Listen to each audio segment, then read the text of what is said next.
이제 5장까지의 내용을 한번 우리가 생각을 해보면 가장 중요한 것은 우리가 우리 어떤 행위로 우리의 공로로 구원을 얻는 것이 아니라 오직 믿음으로만 구원을 얻을 수 있다라고 로마서가 계속해서 반복적으로 우리에게 들려주고 있다는 거예요.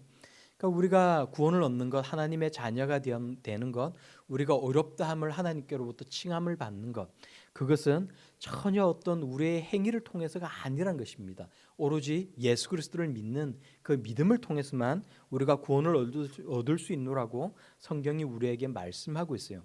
근데 이렇게 쭉 이 말씀까지 함께 우리가 말씀을 나누다가 보면 우리 마음 가운데 그런 생각이 들지 않아요? 아니 그렇다면 우리가 오로지 믿음으로만 구원을 얻는 것이라면 그러면 우리가 이제 예수를 믿고 난 다음에는 구원을 얻었기 때문에 우리가 그러면 막 살아도 상관이 없단 말이냐? 우리가 어떻게 살든지 아무런 상관이 없단 말이냐? 이제 이런 반문을 할 수 있다는 것입니다.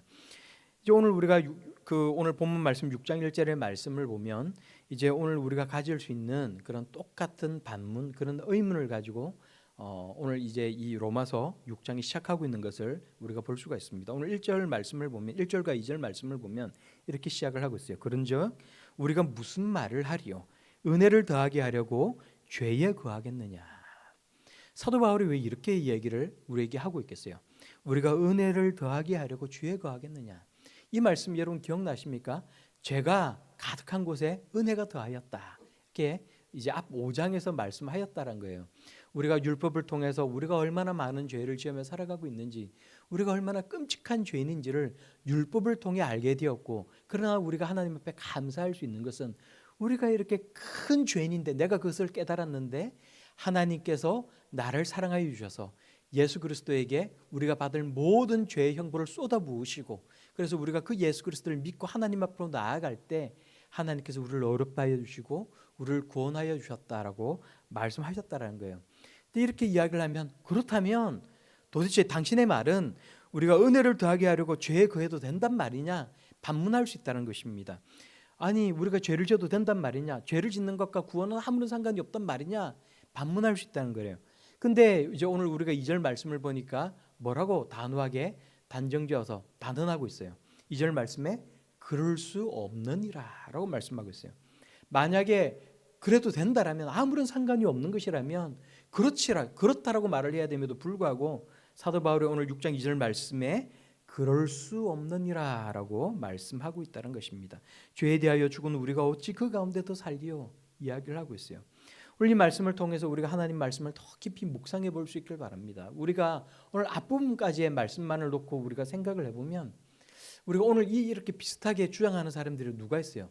그러니까 우리가 이제 앞부분까지의 내용은 정통교리고 하나님께서 우리들에게 들려주시는 구원의 방법인데 여기서 멈추면 안 된다는 거예요. 그러니까 로마서를 쭉 읽다가 이 땅에 살아가는 사람들은 모든 사람이 다 죄인이고 하나님의 영광이 이르지 못하고 모든 사람이 다 하나님의 진노 아래 놓여 있게 되었다. 두 번째는 뭐예요? 그런데 예수 그리스도를 이 땅 가운데 보내주셔서 우리가 율법을 지키는 것으로, 우리의 공로로, 행위로 구원을 얻는 방법이 아니라 예수 그리스도를 믿는 그 믿음으로, 아브라함을 통해 주신 그 믿음의 방법을 통해서 우리에게 구원 얻는 방법을 열어놓으셨다라는 것까지 나아갔는데, 성경을 쭉 읽다가 여기까지만 읽다가 보면 여기서 멈추면 이단으로 빠질 수 있다는 것입니다. 그러니까 잘못된 구원에 대한 지식, 하나님에 대한 잘못된 지식을 얻을 수가 있다는 거예요. 오해할 수 있다는 것입니다. 근데 초대교회 때도 마찬가지고 오늘날도 마찬가지고 이렇게 하나님의 말씀을 오해하는 사람들이 있었다는 거예요. 초대교회는 특별히 영주주의라는 사람들이 있어서 우리의 몸은 죄를 지을 수밖에 없다는 것입니다. 사람은 죄를 지을 수밖에 없다는 거예요. 죄를 짓는 것이 너무나도 당연하다는 것입니다. 그런데 예수를 믿으면 우리 육체는 죄 심판을 받아서 죽는 것이고 심판을 받는 것이고 우리의 영은 구원을 얻는 것이다. 영은 깨끗한 것이고 육체는 더러운 것이다라고 가르치면서 더럽게 살아도 아무 상관이 없다. 그건 어쩔 수 없는 것이다라고 주장하는 이단이 있었다는 거예요. 특별히 뭐 용어까지는 알 필요는 없지만 우리가 그것을 영지주의라고 부르고 오늘날에도 이 영지주의가 있습니다. 필리핀에 예전에 제가 어떤 선교사님의 글을 읽으니까 필리핀에 가면 이렇게 영지주의 교회라는 것이 실제로 아직도 있고 거기서 사람들이 모여서 함께 예배를 드린다라고 해요. 아예 교회 이름에 영지주의 교회라고 붙여놓고 있는 교회가 있다는 거예요. 그런데 이런 영지주의라는 용어를 굳이 사용하고 있지는 않지만 오늘날 우리 한국 땅에도 들어와서 수많은 사람들을 미혹하였던 그런 영주주의 이단이 있다는 거예요. 어떤 사람이 있어요? 어떤 이단들이 있어요? 구원파가 그렇다는 것입니다. 여러분 세모라는 기업에 대해서 들어보셨습니까? 사람들을 잘못하게 해서 수많은 사람들을 죽였던 그 이단이 있어요. 우리 박근혜 대통령 때 이제 수학 여행을 가는 수많은 학생들을 태우고 가다가 이제 학생들을 잘못해서 이제 죽여버렸던 그 회사를 운영했던 선박 회사를 운영했던 그 이단도 구원파였다는 거예요. 이 사람들이 가지고 있는 공통된 특징이 뭐냐면 우리 육신은 죄를 지을 수밖에 없는 존재이기 때문에 구원을 얻는 것은 영혼이고 육신은 죄의 심판을 받는 것이다. 그래서 우리가 세상을 살아가면서 죄를 짓는 것은 아무런 이제 거기에 대해서 부담을 가질 필요가 없다라고 이야기를 합니다. 육신은 죄를 지을 수밖에 없다는 거예요. 영주주의와 똑같지 않습니까? 육신은 죄를 지을 수밖에 없다라는 거예요. 영혼은 깨끗하고 육신은 더럽고 그래서 육신은 자연스럽게 죄를 짓는 것이고 그래서 우리는 구원을 얻었고 우리의 영혼이 구원을 얻었기 때문에 우리가 세상을 살아가면서 죄를 짓는 것에 대해서 회개할 필요가 없다는 거예요. 그래서 기성교회를 가보면 사람들이 나아가서 계속해서 회개하고 예배드리기 전에도 회개하고 새벽기도 나아가서도 회개하고 하나님 잘못했습니다 기도하는 것 그건 이유가 뭐라는 거예요? 구원받지 못했기 때문에 그렇다라는 거예요. 그래서 구원받으려면 자기는 이제 구원파 교회로 나와야 되고 자신들의 바른 교리를 믿어야 된다고 이야기를 하고 있어요. 그게 왜 이런 잘못에 빠집니까? 로마서 5장에서 성경 읽는 것을 멈추었기 때문에 그렇다는 것입니다. 오늘 우리가 로마서 6장을 보면 이렇게 이야기를 하는 거예요. 구원파가 우리에게 묻는 것, 또 초대교회 때에 잘못된 이단에 빠졌던 그 영주주의자가 사도 바울을 향해 물었던 질문, 똑같은 질문, 그 질문을 하고 있다는 것입니다. 그러면 우리가 무슨 말을 하리요? 은혜를 더하게 하려고 죄에 거하겠느냐? 죄에 거해도 아무 상관이 없단 말이냐? 우리 육신의 죄를 짓는 것은 당연하단 말이냐? 그러면 죄를 짓는 것은 아무 문제가 없는 것 아니냐? 그러니까 우리가 아무렇게나 살아도 어떤 문제가 없는 것 아니냐? 그렇게 말을 한다면 그럴 수 없느니라 라고 말하고 있다는 것입니다. 우리는 이미 죄에 대해서 죽었다라는 거예요. 그렇기 때문에 우리가 어찌 더 그 가운데 살 것이냐? 죄를 지으며 다시는 살면 되지 않는 것이다라고 말씀하고 있다는 것입니다. 죄에 대해서 죽었단 말이 어떤 의미를 가지고 있어요? 그렇다면 도대체 우리가 죄에 대해서 죽었다는 것이 어떤 의미를 가지고 있을까? 그리고 거기서부터 우리가 오늘 이 하나님 말씀을 함께 읽으면서 깊이 묵상하며 나아갈 수 있기를 바랍니다. 우리가 죄에 대해서 죽었다는 말은 어떤 의미를 가지고 있을까요? 제가 지금 사는 동네로 이제 2, 3년 전에 이사를 와서 이제 거기 하천변이 있어요. 그래서 이제 쭉 이제 아내하고 한 번씩 그 이제 하천변을 쭉 걸어가다가 보면 한겨울인데 이제 고양이 가족이 있어요. 지금 이제 그 고양이 가족이 어디로 다 떠나고 몇 마리 안 남아 있는데 고양이 가족이 낡은 컨테이너 박스 밑에 살고 있어요. 이제 쭉 가다가 보면 고양이 한 마리가 그 추운 한겨울에 이렇게 길바닥에 들어누워 있어요. 그 컨테이너 옆에 들어누워 있어요. 그러면 이제 의심이 가는 거예요. 이 한겨울에 너무 추워가지고 이 고양이가 얼어 죽었을까? 아니면 살아 있을까? 죽어서 지금 저렇게 들어누워 있는 것일까? 그 고양이가 살아 있는지 죽었는지 알 수 있는 방법이 있습니다. 어떤 게 있어요? 그 컨테이너 옆으로 가서 고양이 옆으로 다가가면 만약에 그 고양이가 살아 있으면 놀라서 도망을 갈 것이고 사람 손을 잘 타지 않은 고양이인 거예요. 그래서 살아 있기 때문에 제가 그 고양이 옆으로 가면 깜짝 놀라서 벌떡 일어나서 도망을 한다는 것입니다.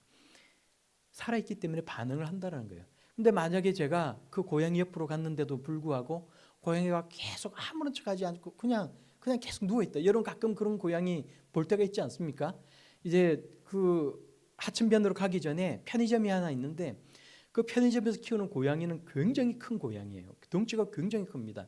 얼마나 이제 사람들이 그 고양이에게 먹을 것을 많이 줬는지 이제 그 고양이 주인이 아마 그 편의점 주인인지는 제가 잘 모르겠지만 덩치도 크고 얼마나 배가 나왔는지 몰라요. 굉장히 뚱뚱해요. 그런데 그 고양이는 옆으로 가도 전혀 도망가지 않아요. 오히려 옆에 서 있으면 고양이 잘 하는 행동 아십니까, 여러분? 고양이가 옆으로 다가와서 자기 몸을 제 발에다 이렇게 막 문지르는 거예요. 어떤 사람들은 징그럽다고 싫어하는 사람도 있고 또 이제 저 같은 사람은 이렇게 좋다고 이렇게 고양이를 막 이렇게 써다 주기도 하고 이제 이렇게 합니다. 그런데 살아있기 때문에 이렇게 반응한다라는 거예요. 근데 이제 옆으로 가도 아무런 반응이 없이 누워 있고 그 고양이를 만졌는데도 불구하고 아무런 반응이 없이 이렇게 가만히 있으면 그 고양이는 죽은 고양이일 가능성이 굉장히 높다는 것 아닙니까? 이제 결국은 죽었느냐 죽지 않았느냐라는 것은 우리가 여러 가지로 많이 얘기할 수 있지만 우리가 다르게 표현을 하면 반응을 하느냐, 외부의 자극에 반응을 하느냐, 반응하지 않느냐라는 것으로 우리가 얘기할 수 있다는 거예요. 살아있으나 심장은 뛰고 있지만 뇌사 상태에 빠져 있는 사람은 자극에 반응이 없다는 것입니다. 죽은 것과 마찬가지라는 거예요. 그렇다면 우리가 죄에 대해서 죽었다라고 이야기를 하면 우리가 그와 같이 죄에 대해서, 죄의 자극에 대해서 아무런 반응이 없단 말이냐라고 생각해 보면 그렇다라고 말을 하는 사람도 있다는 거예요. 우리는 예수 그리스도를 통해서 우리가 구원을 받았기 때문에 우리는 더 이상 죄에 대해서 반응하지 않는 것 아니냐라고 이야기를 하지만 우리가 어떻게 거기에 대해서 논박할 수 있어요? 너무나 이렇게 간단하게 논박할 수 있다는 것입니다. 너 자신의 모습을 보라. 당신 자신의 모습을 보라. 당신이 정말 그 마음 가운데 죄가 없느냐? 당신은 죄를 짓지 않느냐? 묻는다면 그렇지 않다는 거예요. 역사상의 모든 기독교인들은 아무리 위대한 그런 사람이라 할지라도, 아무리 뛰어난 믿음이 좋은 사람이라 할지라도 끊임없이 자신의 죄의 문제에 대해서 고민을 하고 자신의 죄의 문제로 인하여서 하나님 앞에 회개하고 하나님 앞에 거룩하게 살아가기 위해서 노력했다는 것 아닙니까? 우리 모두는 누구나 다 죄성을 가지고 있고 죄의 유혹을 받으며 세상을 살아간다는 것입니다. 그렇다면 우리가 육신은 죄에 반응할지라도 우리 영혼은 죄에 대해서 반응하지 않느냐라고 말을 할 수 있어요? 그렇지 않다는 것입니다. 우리의 육신이 가지고 있는 그 죄성 때문에 우리의 마음에도 끊임없이 죄의 유혹을 받는다는 거예요. 어떨 때는 그 죄의 유혹이 얼마나 큰지, 내가 어떤 특정한 죄에 대해서 약한 부분이 있을 때, 그래서 마귀가 그 약한 부분을 틈타서 우리를 유혹할 때 내 나약한 어떤 나의 육신이, 내가 그 약한 부분 때문에 내 육신이 반응을 할 때 내 마음까지도 그 육신의 반응 앞에 끌려가는 나의 모습을 볼 수가 있어요. 여러분 솔직하게 여러분 자신의 모습을 두고 볼 때 여러분 그럴 때를 느끼지 않습니까? 여러분 그렇지 않아요? 내가 어떤 문제에 대해서 어떤 나약함을 가지고 있는 그 문제 때문에 내가 거기에 대해서 마음이 끊임없이 반응하면서 끌려가는 그런 모습을 가지고 있다는 것입니다. 학생들 가운데는 도벽이 있는 학생들은 그 도벽을 가진 그 죄성 때문에 믿는 하나님의 자녀임에도 불구하고 그 마음 가운데 끊임없이 그 도벽에 유혹을 받는다는 거예요. 편의점에 들어가면 돈이 없어서가 아니에요. 뭔가를 훔치고 싶은 큰 그런 어떤 유혹에 사로잡혀가지고 계속해서 도벽을 할까 말까 그 고민을 하게 되고, 그래 찾아와서 전도사님, 목사님, 제가 이런 것 때문에 계속 고민이 됩니다라고 고백한다는 것입니다. 남자들은 인터넷을 하다가 보면 가끔 뉴스를 이렇게 인터넷에 이렇게 이제 무슨 신문사 홈페이지에 들어가다가 보면 그 신문사 홈페이지에 왜 그렇게 이상한 그런 링크를 많이 걸어놨는지 모르겠어요. 여러분 혹시 인터넷을 통해서 특별히 스포츠 신문 같은 데가 더 심한데 들어가 보면 그런 거 본 적 없으십니까? 가보면 굉장히 이상한 그런 막 그림들이 뜰 때가 있어요. 심지어는 이제 기독교 성경을 이렇게 이제 화면에 띄우고 여러 가지 성경 이제 번역본들을 같이 띄워주는 그런 이제 사이트가 있어요. 근데 이제 거기를 들어가 보면 심지어 그런 기독교 사이트임에도 불구하고 성경을 띄워주는 사이트임에도 불구하고 한 번씩 야밤에 이렇게 밤에 이렇게 들어가 보면 굉장히 이상한 화면이 이렇게 팝업으로 떠가지고 사람을 당황케 만들 때가 있습니다. 그런데 굉장히 믿음 좋은 사람들은 다 그런 게 떠도 아무렇죠 그걸 바로 꺼버리겠지라고 생각하지만 그렇지 않다는 거예요. 많은 그리스도인들이 그런 것들이 뜰 때 이렇게 팝업으로 팍 뛰어오를 때 궁금해가지고 혹은 죄의 유혹을 받아서 그걸 꺼버리지 않고 그걸 본다라는 건 아니에요. 사실 사람이 육신이 가지고 있는 그 죄성 때문에 우리의 마음도 끊임없이 유혹을 받으며 살아간다는 것입니다. 그렇다면 도대체 죄에 대해서 죽었다는 말은 어떤 의미를 가지고 있어요? 우리가 어떻게 죄에 대해서 죽었다는 말입니까? 이제 이렇게 하면 우리가 이제 로마서 5장까지의 말씀을 열심히 보셨던 분들은 죄에 죽는다라는 말의 의미는 죄의 심판을 받는다는 의미를 가지고 있습니다라고 이야기할 수 있어야 된다는 거예요. 우리가 죄에 대해서 죽는다라는 말은 어떤 의미입니까? 하나님께서 우리의 죄 때문에 하나님께서 진노하셨고 그래서 우리가 죽는 것은 하나님의 심판이라고 이야기하고 있다는 거예요.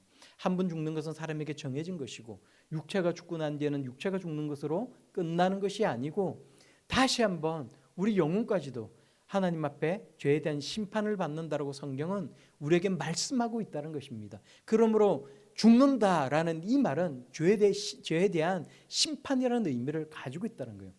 그러므로 오늘 우리에게 오늘 이 2절 말씀이 우리들에게 들려주고 있는 것, 죄에 대하여 죽은 우리가 어찌 그 가운데서 살리오라는 말은 우리가 이미 죄에 대한 심판을 받았다라고 말씀하고 있다는 것입니다.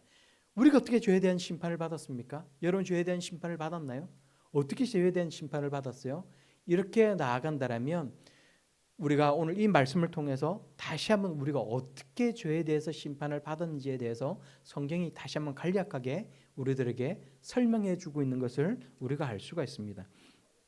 오늘 말씀은 우리가 하나님 앞에 성결한 삶, 거룩한 삶을 어떻게 살아가야 하는지에 대해서 우리들에게 세 가지의 명령을 통해 우리들에게 들려주고 있어요. 첫째는 우리가 어떻게 살아가야 한다는 것입니까? 첫째는 오늘 말씀과 같이 알라라고 말씀하고 있어요. 하나님의 말씀을 알라라고 이야기하고 있습니다. 더 구체적으로 이야기를 하면 예수 그리스도의 십자가의 사건을 알라라고 우리에게 말씀하고 있어요. 오늘 우리가 성경 말씀 우리가 함께 3절 말씀을 한 목소리로 같이 읽겠습니다. 시작. 무릇 그리스도 예수와 합하여 세례를 받은 우리는 그의 죽으심과 합하여 세례를 받은 줄을 알지 못하느냐. 무릇 그리스도 예수와 합하여 세례를 받은 우리는 그의 죽으심과 합하여 세례를 받은 줄을 알지 못하느냐라고 우리에게 말씀하고 있어요. 알지 못하느냐라는 말은 어떤 의미를 가지고 있어요? 알라라는 의미를 가지고 있다는 거예요. 너희가 알지 못하느냐라고 해서 이것으로 끝나는 것이 아니고 막 정죄하는 그런 표현이 아니고 너희가 이것에 대해서 다시 한번 기억하라. 너희가 알라라고 우리에게 말씀하고 있습니다. 그리스도 예수와 합하여 우리가 세례를 받았다고 말씀하고 있어요. 세례가 가지고 있는 의미가 어떤 것이 있습니까? 세례란 것은 죄를 씻는다는 의미를 가지고 있어요. 첫째는 죄를 씻는다는 의미를 가지고 있어요. 두 번째는 어떤 의미를 가지고 있어요?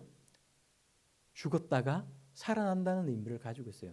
제가 옛날에 이제 고시 공부를 막 하다가 내가 더 늦기 전에 이제 신학대학원을 가야지라고 생각을 하고 이제 전도사 시험을 봐요. 이제 제가 속해 있는 노예로 가서 이제 전도사 시험을 봐서 거기에 합격해야만 신학대학원에 들어갈 수 있는 총신대 신대원에 들어갈 수 있는 이제 자격을 얻고 이제 신학대학원 입시 시험을 볼 수가 있어요. 이제 거기서 시험을 보면 여러 가지 이제 과목들을 시험을 보는데 뭐 그 가운데 이제 문제 중에 하나가 뭐냐면 세례를 이제 면접을 볼 때 이제 세례를 받는 의미가 무엇이냐 이렇게 면접을 보시는 목사님이 저한테 물으시는 거예요.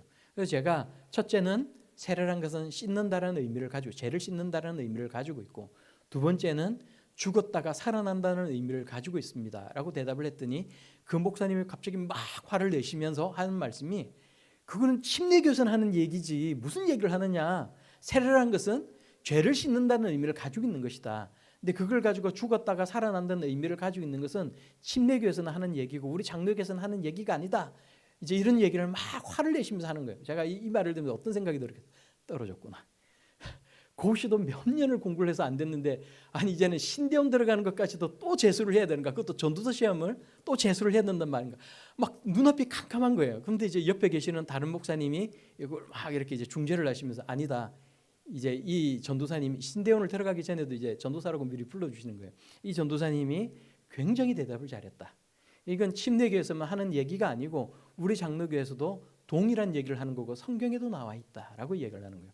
원래 이제 우리가 세례라고 표현을 하고 있지만 여러분 세례 받을 때 어떻게 받으셨어요? 세례를 받으실 때는 이제 세례를 주시는 목사님이 여러분 머리에다 물을 뿌립니다. 이제 이걸 이제 보통 이제 세례라고 이야기를 해요. 근데 원래 예수님께서 받으셨던 또 예수님께서 행하셨던 세례 요한이 행했던 세례는 엄밀하게 이야기하면 침례라고 이야기를 하고 있어요. 침례라는 물에 침수된다라고 이야기하잖아요. 물에 푹 잠기는 걸 이야기하는 거예요. 영어로는 이제 베프타이즈 침례를 하다, 뭐 침례를 받다는 의미를 가지고 있어요. 그래서 침례라는 것은 원래는 이렇게 막 물이 흐르는 대로 사람을 데리고 나아가서 침례교는 똑같이 지금도 해요. 이제 침례교는 설교 강단에 이제 여러분 보시면 제가 이렇게 설교 강단에 서 있는데 뒤에 이렇게 커튼이 있어요. 커튼으로 쭉 쳐놨어요. 이제 세례를 받을 때는 사람을 앞으로 나오라고 그래서 커튼을 쫙 걷으면 욕탕이 나와요. 그리고 물을 가득 채워놓은 거예요. 그래서 이제 세례 받는 사람을 데리고 가서 같이 그 욕탕에 들어가서 성부와 성자와 성령의 이름으로 세례를 주느라 그러고 사람을 물속에 푹 잠그는데 근데 우리는 그렇게 하지는 않고 약식의 형태로 세례를 줍니다. 세례는 꼭 침례가 중요하고 세례가 중요하고 형식이 중요한 것이 아니고 그것이 가지고 있는 의미와 그 행위가 중요하다는 거예요. 그래서 굳이 침례를 행할 수 있으면 침례를 주되, 그러나 굳이 침례를 주지 않아도 상관이 없다라는 것이 이제 우리 장로교가 가지고 있는 교리인 것이고, 그래서 이제 침례를 줘도 상관이 없고 세례를 줘도 상관이 없는 것입니다. 그런데 침례가 가지고 있는 의미가 뭐라는 거예요? 물에 푹 잠겼다가 물 밖으로 나오는 것. 그것은 뭐예요? 물 안으로 들어가는 것은 내가 죽었다는 의미를 가지고 있고, 물 밖으로 나온 것은 다시 살아나는 것을 의미하고 있다는 것입니다. 그러므로 세례는 두 가지 의미가 있어요. 오늘 성경 본문 말씀을 보면 우리가 이렇게 얘기하잖아요. 물 그리스도 예수와 합하여 세례를 받은 우리는 그의 죽으심과 합하여 세례를 받은 줄을 알지 못하느냐. 예수 그리스도께서 십자가에 달려 죽으심, 그리고 4절 말씀에 그러므로 우리가 그의 죽으심과 합하여 세례를 받음으로 그와 함께 장사되었나니 이는 아버지의 영광으로 말미암아 그리스도를 죽은 자 가운데서 살리심과 같이 우리로 또한 새 생명 가운데서 행하게 하려 함이라라는 말씀. 어떤 말씀을 하고 있어? 예수 그리스도께서 십자가에 달려 죽으셨다가 3일 만에 부활하신 것을 함께 이야기하고 있다는 거예요. 세례도 동일한 의미를 가지고 있노라고 우리에게 설명해 주고 있는 것입니다. 그러므로 우리가 세례를 받는 것은 어떤 의미를 가지고 있어요? 연합의 의미. 어떤 연합이요? 예수 그리스도께서 죽으셨다가 살아나실 때 나도 그와 함께, 예수 그리스도와 함께 나도 십자가에 달려 죽었다가 살아났다는 의미를 가지고 있다는 것입니다. 이것이 예수 그리스도와 연합하는 것, 우리가 세례를 받는 것의 의미라고 성경은 우리에게 말씀하고 있다는 것입니다. 5절 말씀에 만일 우리가 그의 죽으심과 같은 모양으로 연합한 자가 되었으면 또한 그의 부활과 같은 모양으로 연합한 자도 되리라 라고 말씀하고 있어요. 그러므로 연합의 원리, 연합한다는 것, 이것이 얼마나 중요한 것인지에 대해서 우리가 말씀하고 있는데, 이렇게 말씀하는 이유는 뭐예요? 이렇게 말씀하는 이유는 우리는 죄에 대해서 심판을 받았다라고 말씀하고 있는 것입니다. 예수 그리스도께서 십자가에 달려 죽으실 때 예수님의 십자가에 달려 죽으심은 어떤 의미를 가지고 있다고요? 우리가 죽었다고, 우리의 옛 자아가 죽었다고. 내가 예수 그리스도 십자가에 달려 죽으실 때 내가 심판받았다고. 예수 그리스도께서 그것을 이루셨다고. 그리고 예수님께서 부활하실 때 나도 예수님과 함께 부활하였노라고, 새 사람이 되었다고, 그 의미를 가지고 있다고 우리에게 말씀하고 있다는 것입니다. 그러므로 오늘 이 말씀을 통해서 하나님께서 나에게 해주신 일이 무엇인지, 나는 어떤 존재인지, 나는 하나님 앞에 어떻게 살아가야 할지를 다시 한번 기억하고 이 말씀을 깊이 묵상하며 살아갈 수 있는 하나님의 자녀들이 다 될 수 있기를 바랍니다. 제가 거듭 말씀을 드리지만 우리는 모르는 것을 믿는 사람이 아니라는 거예요. 하나님께서 우리들에게 말씀하여 주신 이 성경을 통해서 하나님을 알고 예수 그리스도께서 나에게 무엇을 해주신지를, 그것을 아는 것이 기반이 되어서 우리의 믿음이 성장해 나아가는 것이라고 성경은 말씀하고 있다는 것입니다. 우리가 알지 못하는 것도 믿을 수 있는 이유가 뭐예요? 우리가 앞으로 일어날 미래 사건은 내가 경험해 보지 못했지만 그럼에도 불구하고 내가 믿으며 살아갈 수 있는 이유는 무엇입니까? 하나님께서 나에게 해주신 일을 믿고 내가 경험적으로 내가 구원받아 하나님의 자녀가 되었기 때문에 그것을 기반해서 내가 경험하지 못한 것까지, 앞으로 지금 일어나지 않은 미래 사건까지 내가 믿을 수 있다는 것입니다. 그러므로 우리는 하나님의 말씀을 통해, 우리가 아는 것을 통해 우리가 믿으며 살아간다는 사실을 여러분 꼭 기억할 수 있기를 바랍니다. 두 번째로 성경은 우리에게 말씀하시기를, 성경은 우리에게 뭐라고 말씀하고 있어요? 두 번째로는 여기라라고 두 번째로 명령하고 있어요. 우리가 10절 11절 말씀을 우리가 한 목소리로 함께 읽겠습니다. 시작. 그가 죽으심은 죄에 대하여 단번에 죽으심이요 그가 살아계심은 하나님께 대하여 살아계심이니 이와 같이 너희도 너희 자신을 죄에 대하여는 죽은 자요 그리스도 예수 안에서 하나님께 대하여는 살아있는 자로 여길지어다. 아멘, 아멘. 오늘 성경이 우리에게 뭐라고 말씀하고 있습니까? 예수님은 죄에 대해서 단번에 죽으셨고 또 살아계시면 하나님께 대하여 살아계시는데, 이와 같이 너희도 너희 자신을 죄에 대하여는 죽은 자요 그리스도 예수 안에서는 하나님께 대하여 살아있는 자로 여길지어다라고 말씀하고 있다는 것입니다. 여러분, 여기서 우리에게 중요한 것은 너희가 그렇게 여기며 살아가라, 성경이 우리에게 말씀하고 있는데 여기다라는 말이 어떤 의미를 가지고 있어요? 우리가 자칫 잘못 생각하면 여기라라고 말씀하고 있으니까 사실은 그렇지 못한데, 현실은 그렇지 못한데 마치 그런 것처럼 생각하며 살아가라라고 우리가 오해할 수 있어요. 그런데 우리가 성경을 읽어보면 우리가 이 여기다라는 말을 사전에서 찾아보면 여기다라는 말은 간주하다라는 의미를 가지고 있고, 간주하다라는 말을 이제 한글 구구사전을 찾아보면 이 간주하다라는 말은 생각한다, 인정한다라는 의미를 가지고 있다는 것입니다.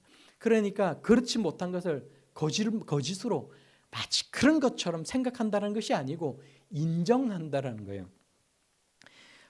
헬라어로 여기 간주하다, 여기다라는 이 성경 본문 말씀에 이 헬라어 사전을 찾아보면 로기조마이라는 단어를 쓰고 있어요.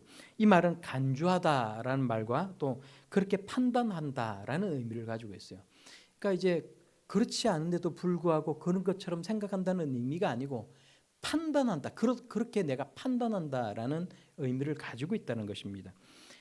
그러므로 오늘 우리가 11절 말씀을 볼 때 너희도 너희 자신을 예수님처럼 죄에 대하여는 죽은 자요 또 예수 안에서 하나님께 대하여는 살아있는 자로 여길지어다라는 이 말은 그렇지 않은데 그런 것처럼 생각하라라는 의미가 아니고 그렇게 판단하라, 그것이 사실임을 인정하라라는 의미를 가지고 있다는 거예요.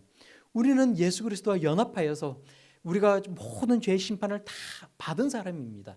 그리고 예수 그리스도께서 부활하신 것 같이 우리는 새로운 생명의 길을 걸어가고 있는 사람들, 새롭게 태어난 하나님의 자녀들, 거듭난 하나님의 자녀라고 우리가 알고 있다는 거예요. 그렇다면 우리가 이 하나님의 말씀을 알고 있음에도 불구하고 그것을 잊어버리고 세상 가운데서 전혀 세상 사람과 구별되지 않는 모습으로 살아갈 것이 아니고 우리 자신을 그렇게 판단하며 끊임없이 우리 스스로가 그런 사람이라는 것을 인정하면서 살아가라고 우리에게 말씀하고 있다는 것입니다.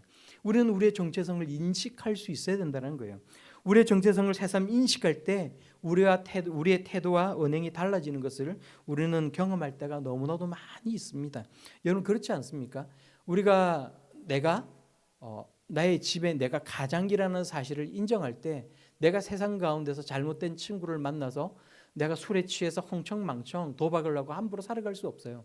나에게 내 아내가 있고 내 자녀들이 있다는 사실을 인정할 때 내가 그것을 인식할 때 내가 이렇게 살면 안 되지. 우리가 알 수 있다는 것입니다. 내가 교사라는 것을 인정할 때 내가 학생들 앞에서 흐트러진 모습을 보여줄 수 없지.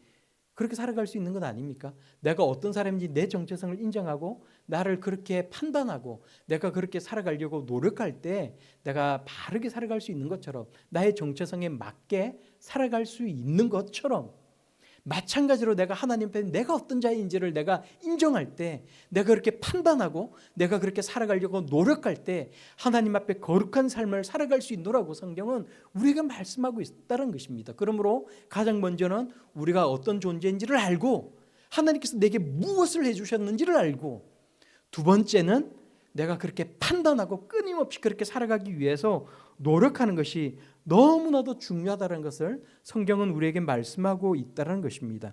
그러므로 우리가 오늘 이 말씀을 통해서 새로운 한 주간을 살아갈 때 끊임없이 하나님의 자녀답게 살아가기 위해서 노력하고, 나는 이미 나의 죄는 하나님 앞에 심판받았고 하나님 앞에 새로운 피조물이 되어서 하나님의 은혜 가운데 살아가는 사람인데, 나의 정체성이 이러하다면 하나님께서 나를 이렇게 사랑하여 주셔서 나에게 이렇게 새로운 삶의 길을 열어놓으셨다면 내가 이제는 그렇게 과거와 같이 죄를 지으며 살아가면 안 되지.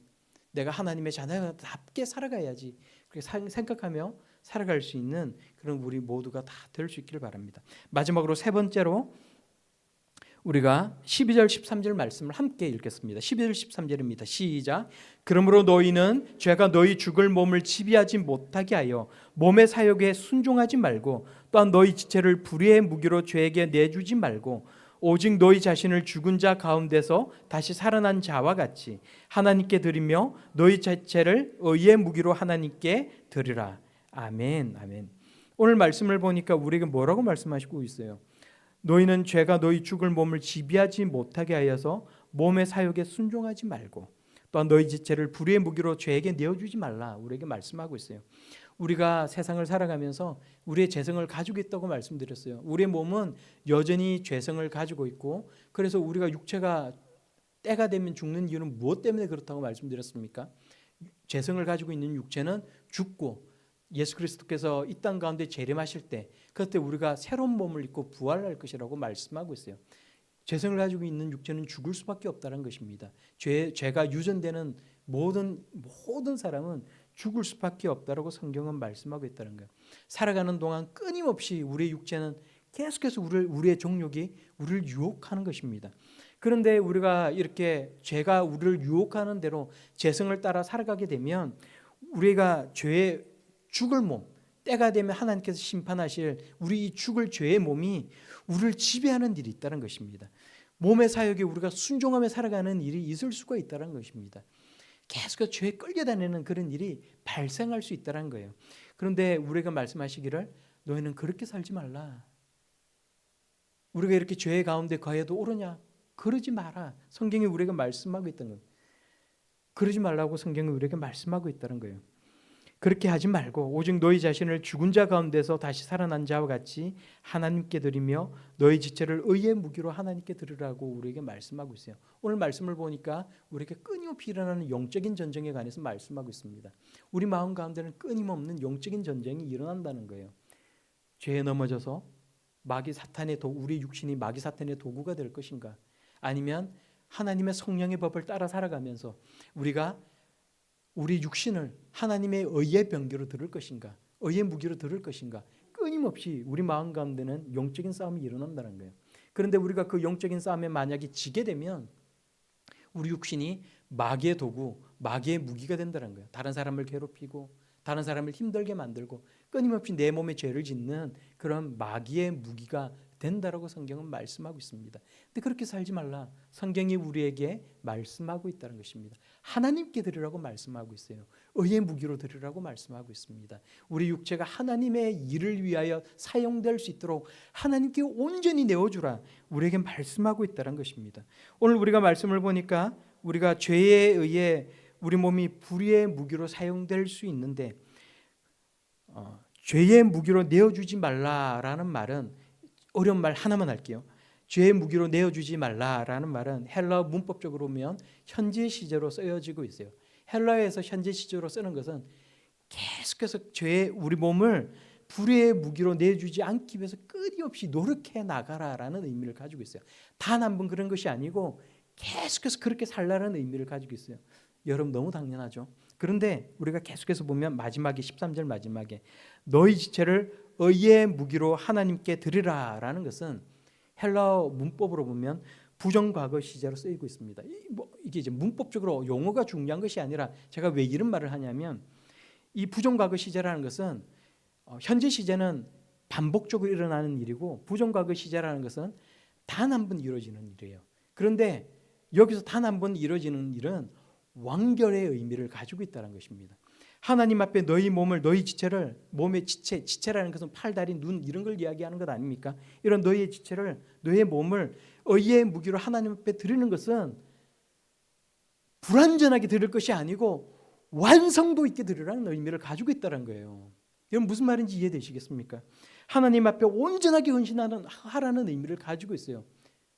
하나님 앞에 너희 지체를 하나님 앞에 의의 무기로 드리는데 이것을 하나님 앞에 드릴 때는 불완전하게 드리는 그런 모습을 취하지 말고 완전하게 완결되게 하나님 앞에 드리라고 말씀하고 있다는 것입니다. 온전히 드리라고 우리에게 말씀하고 있다는 것입니다. 그런데 우리는 하나님 앞에 살아갈 때 우리의 몸을 어떻게 드리고 있어요? 완전하게 하나님 앞에 헌신하며 우리의 몸을 완전하게 하나님 앞에 드리기보다는 불완전하게 드리는 거예요. 내가 드리는 것은 드리고 싶은 것은 드리고 싶지 않은 다른 지체는 드리지 않는 거예요. 바른 교회 나와 하나님 앞에 예배를 드리지만 귀는 하나님의 말씀 듣는 것을 닫고 있는 것입니다. 손과 발은 하나님 앞에 나와서 성경을 뒤지기며 보고 있지만 막상 우리의 눈은 오늘 이 시간 하나님의 말씀을 읽지 않고 다른 것을 보고 있는 거예요. 오늘 성경은 우리에게 무엇을 말씀하고 있어요? 그렇게 하지 말고 온전히 하나님 앞에 드리라고 말씀하고 있는 거예요.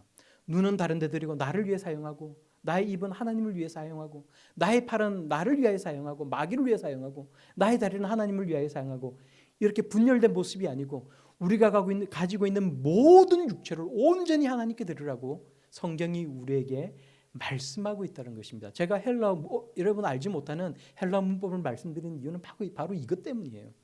우리는 그런 모습으로 하나님 앞에 살아가고 있습니까? 하나님 앞에 우리를 드리고 있어요. 여러분 대도 조세형에 관한 이야기를 여러분 알고 계십니까? 요즘 젊은 세대는 잘 모를 수 있지만 여러분 조금만 나이 든 세대든 여러분 다 알고 있을 줄로 믿습니다. 조세형이 지금 나이가 80이 넘었는데 아직도 감옥에 있어요.